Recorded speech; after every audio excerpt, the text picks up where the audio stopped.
मु निर्वाचन रे आम जिला वकिल संघ बारिपदा तरफ प्रार्थी थिली। जिला वकिल संघर समस्त सभ्य और सभ्या मोर भाई भौणी माने मोर गुरुजन माने मते संपूर्ण सहयोग करी ए निर्वाचन में उत्तीर्ण कर अशेष धन्यवाद दूची एवं आगामी दिन में ए बार विभिन्न कार्यक्रम रे सामिल करी ताको सफल करने सहयोग कामना करुची। धन्यवाद। मयूरभंज जिला वकिल संघ निर्वाचन में चलित वर्ष प्रथम थर सभापति भावे ज्योति प्रकाश रथ तांकर एकमात्र प्रतिद्वंदी पूर्वतन सभापति प्रवीर कुमार बसा को 92 खंड भोट्रे परास्त कर विजयी होइछंती। सेहिपरि संपादक पद पर एकमात्र प्रतिद्वंदी ज्ञानरंजन जेना को रेकर्ड संख्यक 178 खंड भोट्रे परास्त कर सप्तम थर पर क्रमागत भावे विप्लव बारिक विजयी होइछंती।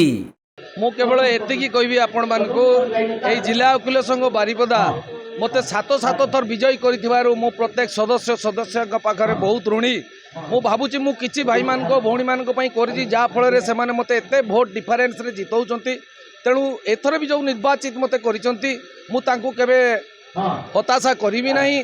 तांको उपरकू कौन विपद हो अघटन हो आसिया देवी ना जमीती अतीत करुली आगक आहरी बहुत आकार में करी। तेणु समस्त भौणी भाई मान धन्यवाद।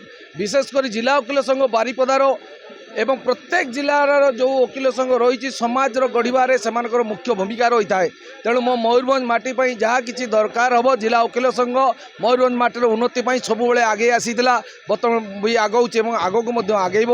आम जिलापाई आम बहुत किसी कर रही से मोर जिलावासी सहित मो वकिल संघ मान समर्थ मो सहित रही। धन्यवाद।